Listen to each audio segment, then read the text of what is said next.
ভারতের জাতীয় নিরাপত্তা উপদেষ্টা অজিত দোভালের সঙ্গে বৈঠক করেছেন বাংলাদেশের প্রধানমন্ত্রী তারেক রহমানের প্রতিরক্ষা উপদেষ্টা ব্রিগেডিয়ার জেনারেল অবসরপ্রাপ্ত AKM শামসুল ইসলাম। যদিও এই বৈঠক নিয়ে এখন পর্যন্ত ঢাকা বা দিল্লি কোনো পক্ষই আনুষ্ঠানিকভাবে কিছু জানায়নি, তবু কূটনৈতিক মহলে এটি বিশেষ গুরুত্বের সঙ্গে দেখা হচ্ছে। জানা যায়, গত 15 জুলাই দিল্লিতে অনুষ্ঠিত হয় এই বৈঠক। একদিন পর অর্থাৎ 16 জুলাই বিমস্টেকভুক্ত দেশগুলোর জাতীয় নিরাপত্তা প্রধানদের পঞ্চম সম্মেলনে অংশ নিতেই ভারত সফরে যান বাংলাদেশের প্রতিরক্ষা উপদেষ্টা। তবে সম্মেলনের আগেই 15 জুলাই বিকেলে ভারতের জাতীয় নিরাপত্তা উপদেষ্টার কার্যালয়ে অজিত দোভালের সঙ্গে তার একান্ত বৈঠক অনুষ্ঠিত হয়। ভারতের একাধিক সংবাদ মাধ্যম এই বৈঠকের বিষয়টি নিশ্চিত করলেও আলোচনার বিষয়বস্তু প্রকাশ করা হয়নি। তবে কূটনৈতিক সূত্র ও বিশ্লেষকদের মতে বৈঠকটি এমন এক সময় হয়েছে যখন বাংলাদেশ ভারত সম্পর্কের একাধিক গুরুত্বপূর্ণ ইস্যু রয়েছে। তাই এই বৈঠককে কেবল সৌজন্য সাক্ষাৎ হিসেবে নয়, বরং একটি গুরুত্বপূর্ণ কৌশলগত যোগাযোগ হিসেবেই দেখা হচ্ছে।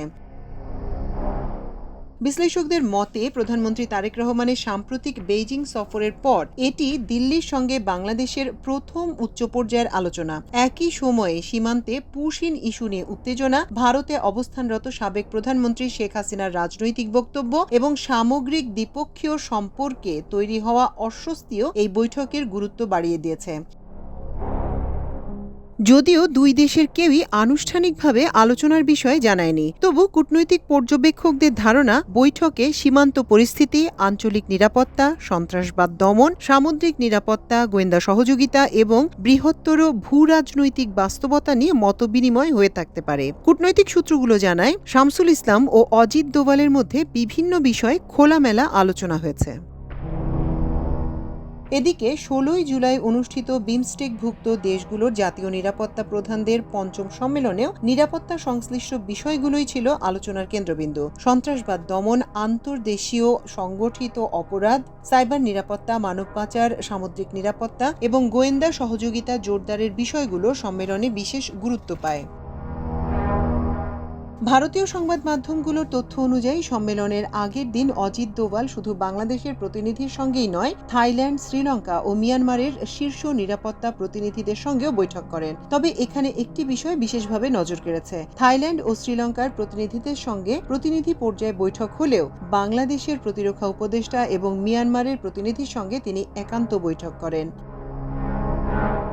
ভারতীয় সংবাদ মাধ্যম WION এর প্রতিবেদনে শ্রীলঙ্কা, থাইল্যান্ড, মিয়ানমারের প্রতিনিধিদের সঙ্গে দোভালের আলোচনার বিষয় উল্লেখ করা হলেও বাংলাদেশের প্রতিনিধির সঙ্গে বৈঠকের বিষয়বস্তু প্রকাশ করা হয়নি। ফলে এই নীরবতাও কূটনৈতিক মহলে নানা ধরনের বিশ্লেষণের জন্ম দিয়েছে।